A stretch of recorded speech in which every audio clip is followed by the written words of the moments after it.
Good morning, alien enthusiasts. Today, we're examining a notable uptick in UFO reports from Wisconsin. Data from the National UFO Reporting Center indicates 74 documented sightings in 2025, representing a 48% increase over the reports from 2024.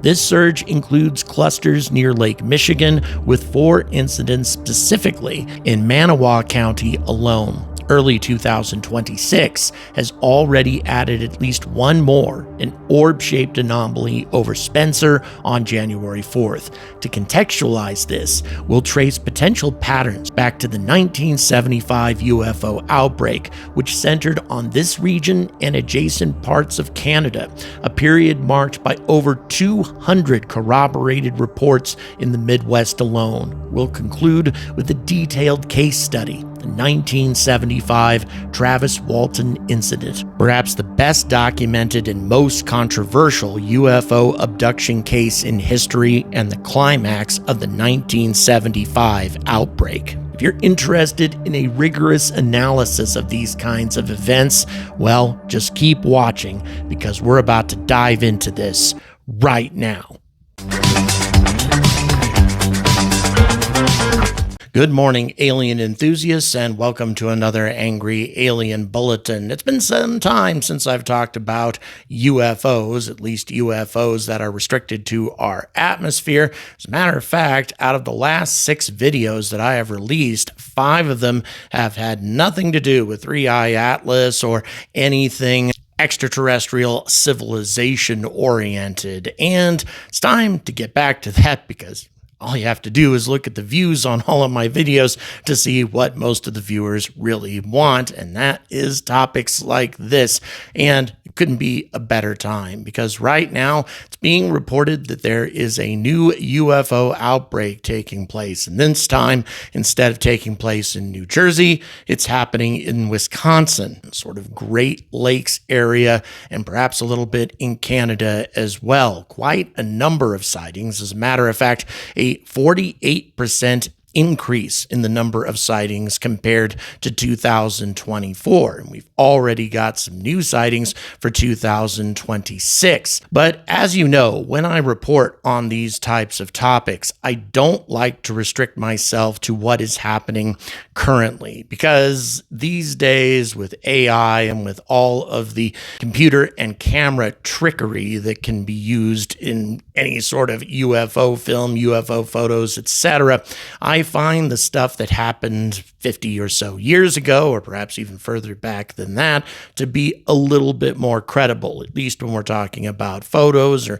any other evidence to support the eyewitness claims. And interestingly enough, Wisconsin was the focal point, along with large regions of Canada, for one of the largest UFO outbreaks in the history of North America, 1975. And it is these kinds of events that I like to talk about when I'm also talking about current events, because if we are dealing with sightings and events that took place all the way back then, it's very unlikely that there's going to be any sort of human connection between these events. If you're talking half a century or more, the people involved in those sightings way back then are either very old or they are no longer alive. And so therefore it can be difficult to find any sort of fraudulent connection, hoax connections between outbreaks that are separated by this much time. So what we're going to do in the course of this video is, first of all, we're going to talk about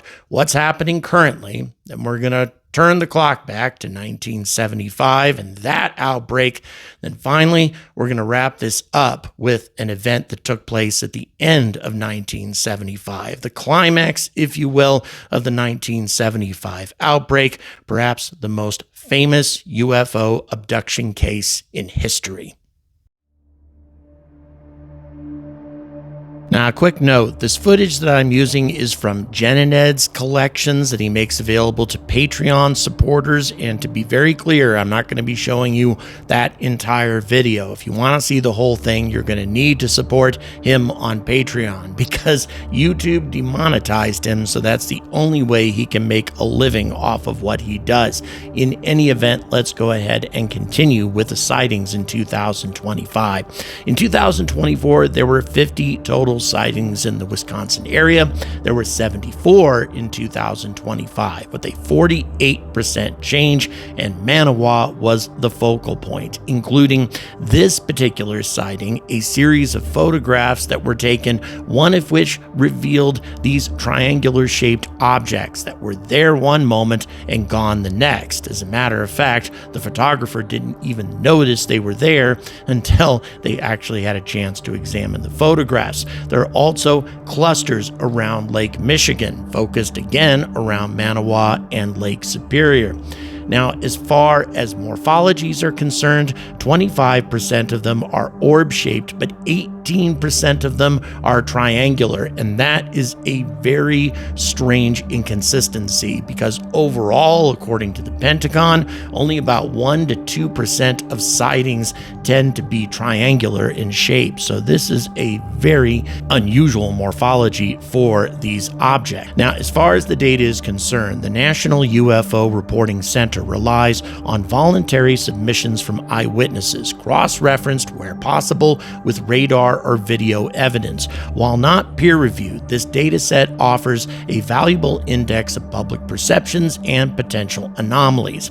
The 74 reports span diverse morphologies, as I mentioned before, with 25% as orbs and 18% as triangles, the others including discs and lights. Geographically, urban-rural divides emerge, with Belvoir and Janesville tied for most reports, followed by Waukesha, Appleton, Green Bay, and Kenosha. And I may be mispronouncing some of that Wisconsin natives, so I apologize for that. But Manawa County stands out with 4 cases, all in close proximity to Lake Michigan. One involved a massive black triangle, estimated over 300 meters per side, hovering silently at low altitude, occluding stars before accelerating away without a sonic boom.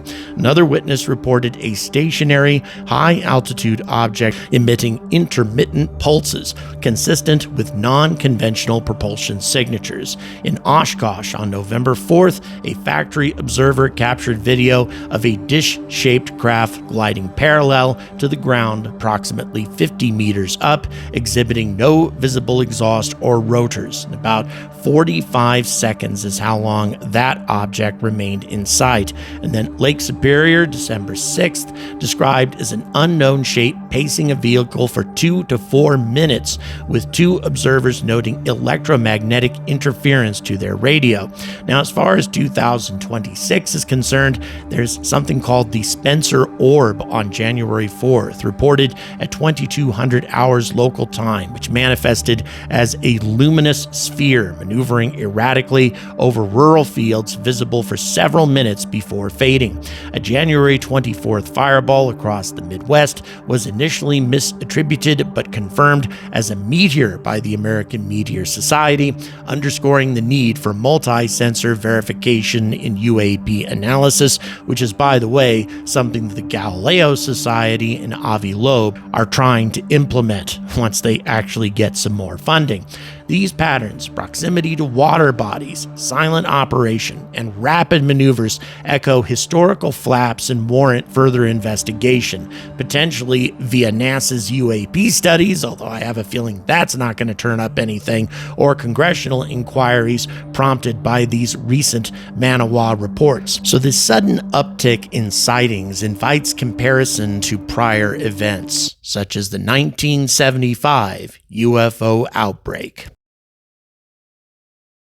All right, so those are current events. Again, it does seem that Wisconsin is becoming the focal point of a new outbreak after things stopped happening in New Jersey. And again, I remain completely unconvinced regarding the government's explanation for all of that it was some sort of mass panic associated with legitimate drones. If that were the case, then why aren't we getting lots of legitimate drone sightings today? Just all of a sudden, that outbreak seems to have completely stopped, and now we have a new outbreak, sometimes involving these V-shaped craft that don't really look like drones, along with a wide variety of other morphologies. But what is the connection to 1975? What happened back then? And would there be any reason to think that there is a connection between what happened a half century ago and what is transpiring in Wisconsin now? I was just about to make this left turn when I noticed this large ball of flame. It was almost upon me. I had hardly time to think, but it looked like it was coming right straight at me. I'd say it was the size of a football field. It looked like a cigar. It wasn't pointed on the ends. It was rounded on the ends. Then, when it did move, it lurched real sharp, 90-degree angle. When it lurched and took off, I don't think I would have been able to more than snap my fingers once and it was gone. Gone. Couldn't see nothing. The 1975 UAP wave, documented extensively by researchers like Jenined, comprised over 200 incidents across the American Midwest and Canada from April to December, with Wisconsin as a focal point. This was no isolated anomaly. Radar tracks from military installations and civilian air traffic control corroborated visual accounts, suggesting objects with trans-medium capabilities and air-to-water transitions over the Great Lakes. What you were just listening to was an account from April 7, 1975, near Elmwood, Wisconsin. Pierce County Deputy Sheriff George Wheeler, while reporting Rural Route Y at 2300 hours, encountered a domed red-orange craft approximately 15 meters in diameter, and it descended to only 3 meters in altitude, illuminating his vehicle with intense light. Wheeler reported humanoid figures approaching, accompanied by a telepathic impression of warning. It's interesting to see how this connects later on with the so-called fire in the sky incident. The object then ascended vertically at high velocity. Follow-up investigations noted ground traces such as scorched vegetation and elevated radiation readings, which was later analyzed by the Center for UFO Studies. The UFO outbreak proliferated. Over 50 Wisconsin reports by summer, including electromagnetic effects on vehicles, such as engine stalls in 12 different cases, and animal disturbances, such as cattle levitation near Cumberland. Paralleling this, Canada's Manitoba province hosted the Charlie Red Star series, which you're watching right now. A boomerang-shaped object 20 to 30 meters wide, observed 18 times from January 1975 to September of 1976, often trailing ionized exhaust and interfering with electronics. Ontario and Saskatchewan added radar visual cases near nuclear facilities, raising security implications. Now, geophysical factors of this region may contribute to all of this. The region's magnetic anomalies and ionospheric disturbances could facilitate observational biases or genuine phenomena. However, the spatial temporal clustering, peaking mid-year, defies prosaic explanations like misidentified aircraft, and this is very similar to 2025's distribution of sightings. All right. So that's the overview of the 1975 outbreak, but now it's time for us to delve into one of the most famous UFO cases of all time. A case that inspired a movie called Fire in the Sky. It's actually a movie that I didn't take very seriously at the time. Back then, I was much more of a UFO skeptic. I was frustrated to see that movie coming out because I was more familiar with a movie called A Fire in the Sky, which was about a fictional cometary impact in Arizona that was a TV movie in the 1970s that I found to be pretty scary when I was just a little kid. In any event, Fire in the Sky, of course, was not about that at all, but about one of the most infamous UFO cases involving an abduction this time, a case that remains unexplained to this day. So culminating the 1975 outbreak is the November 5th Travis Walton abduction. However, unlike all the rest of the cases I've been talking about, this one took place near Snowflake, Arizona, a case integrated into the broader flap due to its temporal proximity and shared motifs of logging site encounters. In other words, all of these taking place mostly in forests. At 1810 Mountain Standard Time, Walton, a 22-year-old foreman, and 6 colleagues were thinning timber when a disc-shaped object, approximately 9 meters in diameter, emitting a turbine-like hum, hovered 30 meters above. Approaching within 6 meters, Walton was suddenly struck by a bluish-green beam, rendering him unconscious mid-air as witnesses observed levitation and vehicle deflection by an unseen force. The crew understandably fled, reporting the event amid initial skepticism. Now, Walton appeared 5 days later, although it must be pointed out that his mother asked the police to call off the search a couple times. Kind of makes you wonder whether or not he actually disappeared or if he was hiding somewhere. All that being said, though, 16 kilometers away is where he eventually showed up, disoriented and reporting medical examinations aboard the craft by 3 to 4 creatures described as 1.5 meters tall, gray-skinned with enlarged crania and ovoid eyes. Examinations included biometric scans and fluid extraction conducted in this curved, sterile corridor, supposedly. Corroboration, however, was robust because all 7 witnesses passed polygraph tests administered by the Arizona Department of Public Safety. It must be kept in mind, however, that the 6 witnesses who passed polygraphs were actually asked whether or not they had murdered Walton or done him any harm, not whether or not the UFO incident was real. Forensic analysis of the site, however, revealed these anomalous tree ring suppression from radiant heat, apparently. No motive for a hoax emerged, although theoretically this could have qualified as an act of God event that would have excused this crew failing to thin out the timber by a certain deadline. However, Walton lost approximately $4,000 because all of the days that he was absent, so he didn't really gain a lot financially, at least not in the short term. The 1993 film Fire in the Sky dramatized this, amplifying the abduction motif, but compressing the multi-day ordeal into a singular, visceral sequence. So you can't really count on Fire in the Sky in delivering the actual facts of the case, whatever they might have been.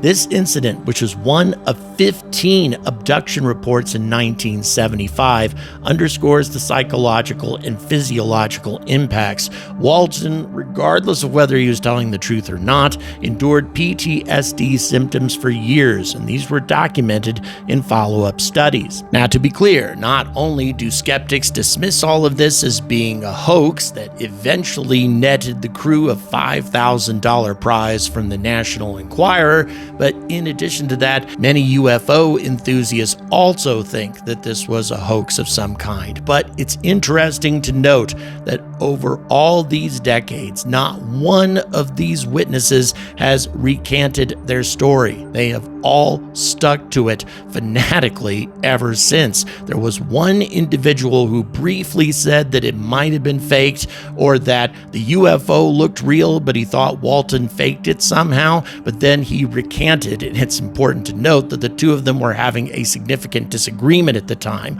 I find it very interesting that 7 men managed to stay on good enough terms to maintain this code of silence for so long.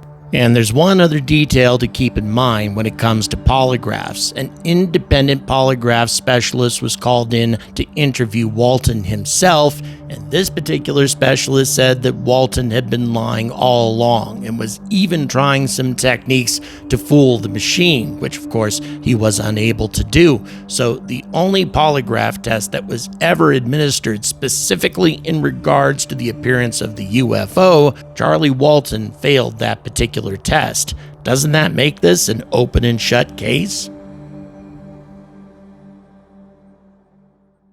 So what do I think about this famous abduction case? Do I think that it is a hoax, as many skeptics claim? Well, there is a problem with all of that. We're talking about a fairly substantial group of eyewitnesses, one of whom was allegedly abducted, and abducted right in front of the rest of them, supposedly. And we are assuming that these people have managed to somehow maintain their code of silence over all this time. No one has ever confessed to setting the whole thing up. Now, granted, making a false report to the police could be a serious crime, but then again, this happened a half century ago. I have a feeling that nobody's going to get prosecuted for this at this point, and yet nobody seems to have broken this code of silence if it was indeed a hoax. And a hoax is the only non-exotic explanation that we can possibly come up with, in my opinion, for this particular event. It had to either be a legitimate abduction of some kind or a hoax. And again, if it were a hoax, how have these men managed to maintain this code of silence over all this time? It is possible. And again, there's the whole matter of the lie detector test. But let me tell you something about polygraphs and a personal experience that I've had with these sorts of things. You may have heard of the Christopher Abeda case in Colorado Springs in the 1980s. A baby was kidnapped right out of its parents' room while they were sleeping there. And this baby was never found. And the focus of the police investigation shifted on to the mother. It was thought that the parents may have simply disposed of the child because it was unwanted or something along those lines. And this mother failed not one, but 2 polygraph tests. And so the police put an enormous amount of effort into trying to find Christopher's corpse. They did everything they could, draining lakes, chasing every possible lead. And yet, after all this time, they found nothing. What they also did is fail to investigate other possibilities, including a suspect who had access to the house, who had motive, who definitely had the nerve to try to pull something like this off. I'm not going to get into any details as to who this person was or anything. If you want to investigate the Abeda case, you certainly can. But in addition to that, I personally knew Bernice Abeda, and I don't see how she could have possibly been responsible for murdering her baby son. She just wasn't the type. She had a large family. She never harmed anything or anyone in her entire life. I can't imagine that she could possibly be involved with such a horrible event and not eventually confess it, perhaps even on her deathbed. And yet, if that is the case, she took that secret to her grave. What I think is more likely is that polygraph tests, especially tests that were given in the 1980s and the 1970s, were just not all that accurate. Thanks very much for watching. Please don't forget to like and subscribe. Also, please consider supporting this channel on Patreon. Get access to early release content. And also, I've got a lot of new exclusive content. I'm going to do an entire space shuttle series. I'm going to cover every single space shuttle mission. So if you guys are interested in something like that, please consider joining Patreon. There's going to be a lot more exclusive content available to Patreon supporters. And of course, this is the sort of thing that allows me to travel and create some unique content for all of you. Thanks again, and until next time, stay angry about space.